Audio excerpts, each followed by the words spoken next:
Shalom Bapak Ibu sekalian. Memang di dalam kehidupan ini komunikasi itu sangat penting.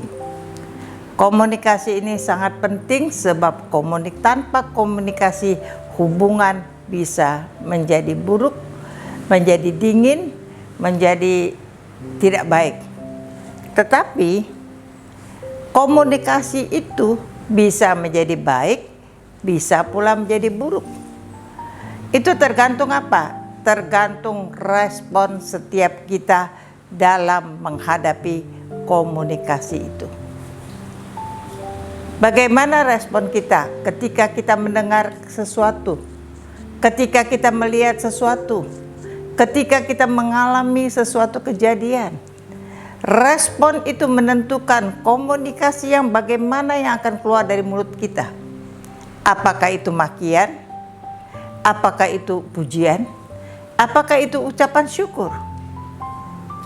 Bapak, Ibu, Saudara-saudara, untuk mempunyai respon yang baik di dalam hubungan komunikasi, apapun yang kita dengar, apapun yang kita lihat, apapun yang kita alami, untuk menghasilkan suatu komunikasi yang baik, maka kita menjaga bisa punya penguasaan diri.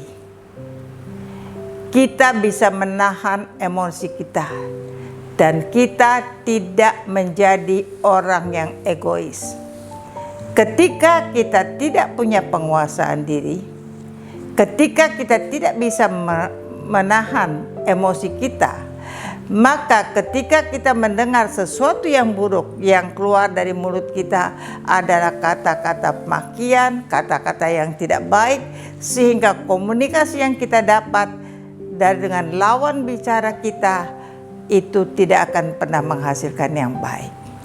Tetapi apabila kita punya penguasaan diri, kita bisa menahan emosi kita, bahkan kita tidak menjadi orang yang egois. Kita boleh mendengar apa saja. Kalau kita mendengar yang baik, semuanya baik, sukacita, puji Tuhan.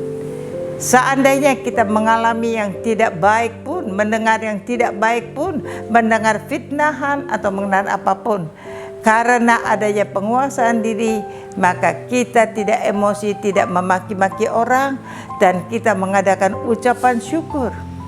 Ketika kita bersyukur, kita punya penguasaan diri, maka kata-kata yang keluar dari mulut kita, kata-kata yang baik. Kalau kata-kata yang baik yang keluar dari mulut kita, maka masih punya kesempatan kita boleh duduk bersama, berkomunikasi dengan orang lain. Dan komunikasi yang akan dihasilkan adalah komunikasi yang baik, komunikasi yang boleh mendatangkan berkat, dan komunikasi yang manis. Itu sebabnya Bapak, Ibu, Saudara, punya penguasaan diri. Jangan menjadi orang yang egois. Ego kita membuat kita tidak bisa memaafkan orang lain. Ego kita membuat kita tidak bisa berterima kasih dengan orang lain. Sedangkan kata-kata minta maaf, kata-kata berterima kasih adalah kata-kata yang bisa membuat nyaman orang lain yang mendengarkannya. Kalau itu tercetus, senantiasa menjadi gaya hidup kita, maka terhadap siapapun, dalam keadaan apapun, dalam masalah apapun, kita akan selalu menghasilkan komunikasi yang baik. Saya mau saksikan, dahulu ketika saya muda, hubungan saya dengan suami saya sangat buruk. Karena apa? Komunikasi kita sangat buruk. Yang keluar dari mulut saya itu selalu kata-kata binatang, kata-kata yang tidak baik, kata-kata yang kotor, di mana saya marah, dalam keadaan marah, memaki-maki, dan semua kata-kata yang keluar itu sangat tidak baik. Hal itu saya tahu melukai perasaan suami saya. Bagaimana suami saya bisa mengeluarkan kata-kata yang baik kalau yang dia dengar dari saya kata-kata yang buruk?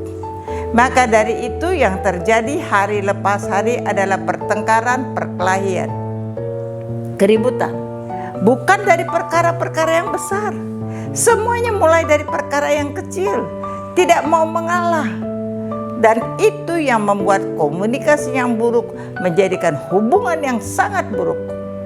Membuat anak-anak tiap hari mendengarkan kata-kata yang buruk. Dan kata-kata itu ditularkan kepada anak-anak. Bagaimana mereka bersaudara bisa punya komunikasi yang baik? Puji syukur kepada Tuhan.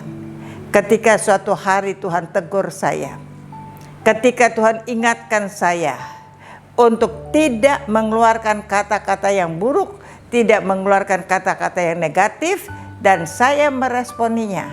Saya cuma bilang, Tuhan, aku sudah terbiasa bertahun-tahun kata-kata yang keluar dari mulutku semuanya buruk dan negatif.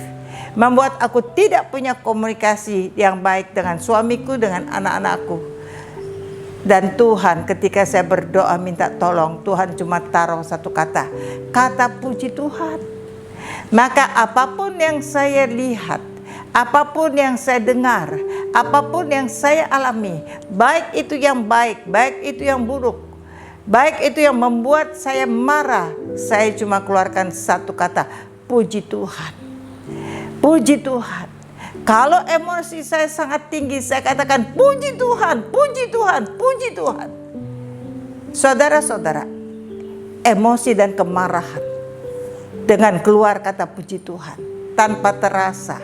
Kata puji Tuhan itu merendam, menekan, membuat emosi saya, kemarahan saya sirna. Itu sebabnya dengan Tuhan latih dengan kata puji Tuhan. Selalu puji Tuhan, sehingga puji Tuhan itu keliling daripada keluarga saya cuma dengar satu kata itu puji Tuhan. Orang-orang sekitar saya, apapun yang saya dengar, saya alami, cuma dengar kata satu puji Tuhan. Dan puji Tuhan itu membuat reda. Hari lepas hari saya punya penguasaan diri, sehingga hari lepas hari, bulan lepas bulan, komunikasi saya dengan suami saya menjadi baik. Ketika komunikasi itu dengan baik, tidak ada kata-kata kotor, tidak ada makian, cuma ada puji Tuhan dan kata-kata berkat. Komunikasi yang menjadi baik dan manis itu membuat suami saya setiap bangun tidur dia berdoa, Tuhan terima kasih.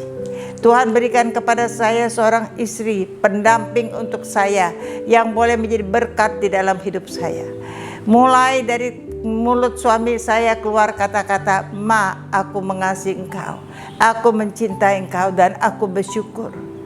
Tuhan berikan seorang istri yang boleh menjadi berkat bagi suaminya, yang boleh mendatangkan damai sejahtera bagi suaminya.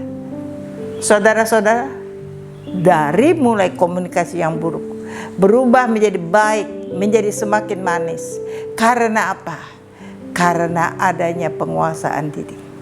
Karena kita tidak menjadi egois. Karena setiap hari sudah mulai terbiasa dengan puji Tuhan, terbiasa dengan minta maaf atas setiap yang tidak baik.